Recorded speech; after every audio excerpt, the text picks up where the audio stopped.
Sekarang pukul berapa ya? Pukul 12. Oh, dah habis dah masa. Okey, dia pun bagi 10 minit. Sebagai kesimpulannya, cinta Rasulullah cinta terindah. Macam mana nak hidupkan cinta Rasulullah? Hidupkan dengan sunnah Rasulullah sallallahu alaihi wasallam. Jangan kita kadang fikir nak benda besar-besar, bermula daripada benda yang kecil-kecil seperti itu. Rasulullah sallallahu alaihi wasallam dalam rumah tangganya, antaranya Rasulullah sebut dalam satu hadis, tahabu tahadu, Nabi sebut. Kalau kamu menyayangi seseorang, bagi hadiah. Dah lama ke tak bagi hadiah kat suami, dekat anak-anak? Tunggu birthday ke? Yakin ke birthday dia sempat sampai kok mati dulu besok? Hari ni juga cari hadiah, boleh tak? Hadiah tak perlu mahal, hadiah tu datang daripada hati. Nabi memang suka beli hadiah.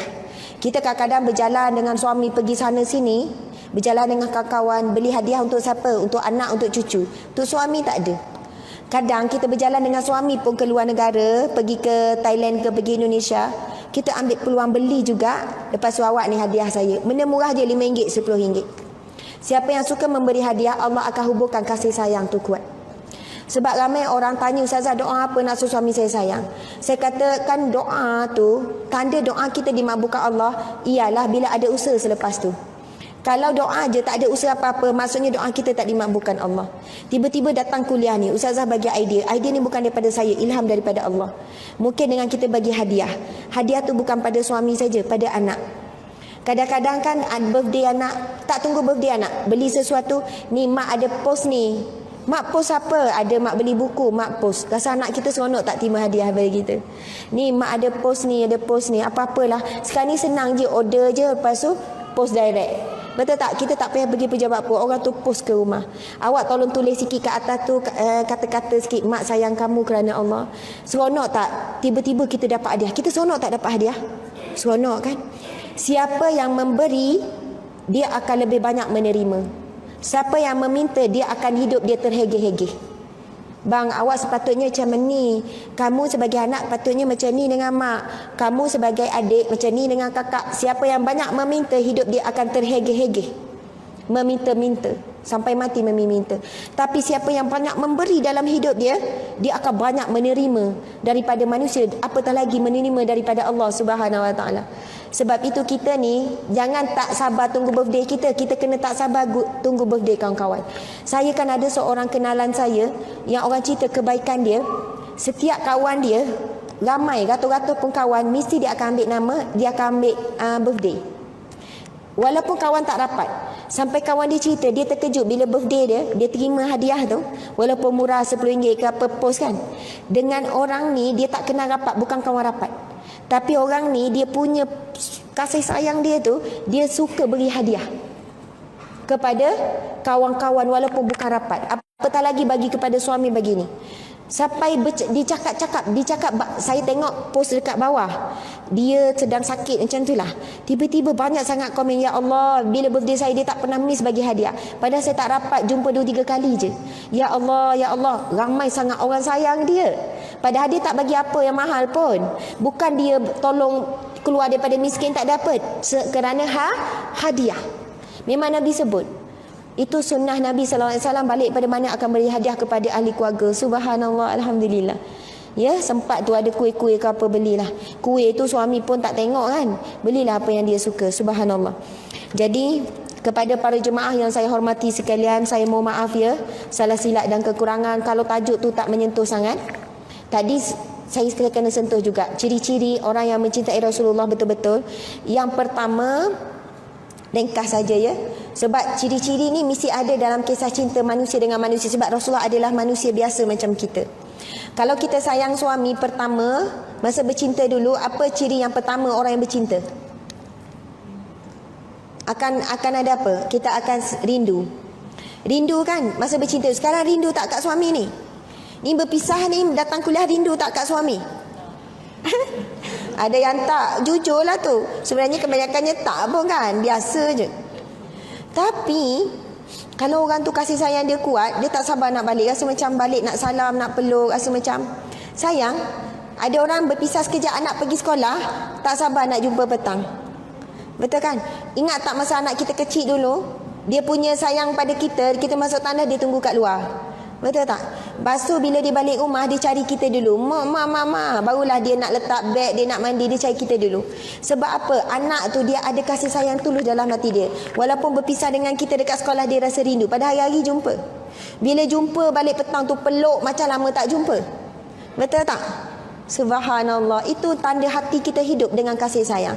Tapi kalau anak kita balik pun dia buat tak tahu, tak cari kita, maksudnya itu petanda kasih sayang kita dengan anak, dengan suami dah pudar, dah menurun. Okey, rindu lagi apa lagi tanda bercinta orang manusia? Apa lagi? Banyak disebut-sebut namanya, betul kan? Jadi asyik sebut je. Kalau suami tu nama Mamat. Contohlah. Masa bercinta. Abang Mat. Ada ramai lelaki. Abang Mamat juga dia nampak. Padahal tak handsome sangat. Sebab hati dah cinta, betul tak? Hati dah cinta. Nampak je Abang Mamat tu. Mula-mula rindu. Kedua sebut-sebut. Lagi apa lagi? Akan lahir ketaatan. Automatik akan lahir ketaatan. Abang Mamat kata kita jumpa pukul 12 ya. Masa bertunang dulu. Ya Allah, daripada 12 malam dia dah ready. Maksudnya malam tu lagi esok pakai baju apa. Dia dah test berapa kali tudung. Ni nampak gemuk sikit. Okey ni muka pakai tudung ni nampak cerah sikit. Ni. Macam tu sekali persiapan dia. Datang awal. Lepas tu dapat mesej pada Abang Mamat. Minta maaf Abang Mamat lambat sikit. Boleh tunggu ke? Tak apa, tak ada masalah. Tak ada nak marah lambat.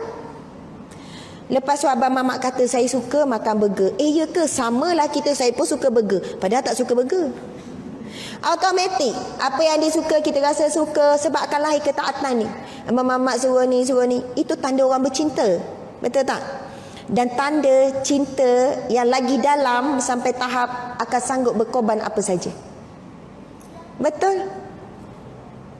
Kita cerita, contoh cakap Abang Mamat saya banyak masalah saya itu ini. Abang Mamat pun jawab, tak apa, Abang Mamat memang dilahirkan untuk menyelesaikan segala masalah awak. Macam tu punya ayat tu kan. Nak sebut memang begitu pun. Saya nak tanya, 4 ciri ni ada tak dalam kisah cinta kita dengan Rasulullah? Yang pertama, kita rindu tak pada Rasulullah? Rindu. Nak jumpa Rasulullah. Orang yang merindui Rasulullah, dia tak akan takut mati. Sebab pintu nak jumpa Rasulullah adalah kematian. Sebab itu Abu Bakar sebut, sesungguhnya saat kematian aku, saat yang aku tunggu-tunggukan.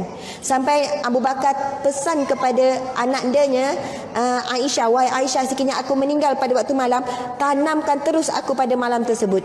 Jangan tunggu pagi besok. Sebab apa? Saat yang aku tunggu-tunggukan adalah saat pertemuan dengan Rasulullah sallallahu alaihi wasallam. Kemudian rasa rindu, lepas tu ingat banyak sebut Nabi, banyak berselawat kepada Nabi sallallahu alaihi wasallam. Kalau nak kita kupas pasal selawat, sangatlah banyak, kelebihan yang sangat banyak. Nabi suruh selawat bukan untuk Nabi, untuk kita, supaya Nabi ada sebab untuk bagi kita syafaat. Nabi nak sangat bagi syafaat kepada kita, tapi Nabi minta tolong, kamu mesti cukup kriteria syarat-syarat. Nabi minta tolong dengan kita, tolong selawat. Sampai Nabi sebut macam ni dalam satu hadis, ghurima anfun man zukirtu indahu lam yusalli alayya. Celakalah, rugilah, manglanglah kamu, Nabi kata, apabila disebut namaku di hadapanmu, man zukirtu indahu, di kalangan kamu, lam yusalli alayya, kamu tak berselawat padaku. Sebab apa? Kalau tak disebut dalam majlis ilmu kat rumah kita, tak ada dengan nama Nabi tu. Jadi Nabi kata rugilah bila disebut namaku engkau tak berselawat padaku. Kan Nabi sebut lagi, man salla alayya salatan wahidatan sallallahu alaihi salawat. Barang siapa yang bersalawat kepadaku 1 kali, Allah akan bersalawat kepadanya berapa kali? 10 kali. Maksudnya Allah bagi rahmat kepada kita. Orang yang Allah bagi rahmat kepada hambanya, orang itu hidupnya selamat dunia dan akhirat. Di akhirat di syurga Allah Subhanahu Wa Taala. Kemudian yang ketiga tadi disebut apa? Akan lahir ketaatan. Apapun perintah yang diperintahkan oleh Allah melalui Rasulullah ataupun suruhan Rasulullah, kita tak akan berat nak buat. Sebab kita dah jatuh cinta kepada Rasulullah. Saya nak tanya ibu-ibu sekalian, pakaian kita pakai ni, tutup aurat, pakai labuh ni, rasa berat tak pakai macam ni? Saya pernah tanya macam ni dekat orang India. Sebab saya tengok orang India tu pakai sari kan macam panas. Labuh, lepas tu belik-belik, lepas tu kain sari biasanya meleret, panjang. Saya pernah tanya soalan tu, awak tak panas ke pakai macam ni? Awak rimas tak? Macam berat je, sari tu pula tebal. Bukan nipis kan, tebal. Dia kata, okey, sebab saya memang suka. Sebenarnya kalau ikut suka tak suka, selesa tak selesa, tak selesa. Tapi dalam hati dia ada rasa cinta kepada agama dia, rasa cinta kepada pakaian dia tu. Akhirnya yang berat rasa ringan, yang panas rasa sejuk. Betul tak? Sebab itu orang yang ada rasa cinta dalam hati kita kepada Allah, kepada Rasulullah, pakaian yang memang panas, jangan tipulah tak panas. Ni berpeluh ni ada aircon kan, lagi dekat luar. Tapi sebab dalam hati kita ada rasa cinta, automatik nak taat tanpa soal. Betul tak? Tapi orang yang belum tutup aurat dengan sempurna, dalam hati dia belum sempurna rasa cinta kepada Allah dan Rasulullah. Sebab itu dia tak lahir ketaatan. Yang keempat, pengorbanan. Kita datang hari ni, kita berkorban masa, tenaga, wang ringgit, macam-macam kita korban.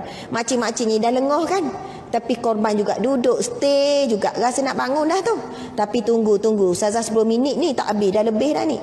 Tapi sebab apa kita tetap duduk? Sebagai tanda cinta kita kepada Rasulullah, cinta kita kepada majlis ilmu. Sebab Nabi sebut, man salaka tariqan yatamisu fihi ilman sahalallahu lahu tariqan ila jannah. Barang siapa yang tempuh satu jalan menuju ke majlis ilmu, Allah akan buka jalan menuju ke syurga. Sebab kita tahu inilah jalannya untuk kita jumpa Rasulullah kembali. Walaupun susah, walaupun perit, walaupun panas, dalam kepala tu saya faham semua duk fikir balik nak buat tu, nak buat ni, macam-macam benda, banyak benda nak buat kan. Tapi percayalah, bila balik nanti letak beg tak ada dibuatnya. Betul tak? Letak beg, rehat je dulu, rehat. Petang baru buat benda yang kita fikir. Dalam majlis ilmu ni memang macam tu lah. Syaitan bisik, resahkan hati kita. Tapi kita lawan, duduk juga. Sebagai bentuk pengorbanan kita, sebagai tanda, ya Rasulullah, kalau perlu Rasulullah tu wangi, perlu kita tak wangi lah, tapi perlu ni akan bercakap depan Allah esok, aku menitik di majlis ilmumu ya Rasul, di majlis ilmumu ya Allah. Subhanallah, alhamdulillah. Mudah-mudahan apa yang dikongsikan pada hari ini dapatlah sikit sebanyak manfaat. Allah ya Fattah akan membukakan pintu hati kita untuk mengenal Nabi kita, untuk merindui Nabi Muhammad sallallahu alaihi wasallam.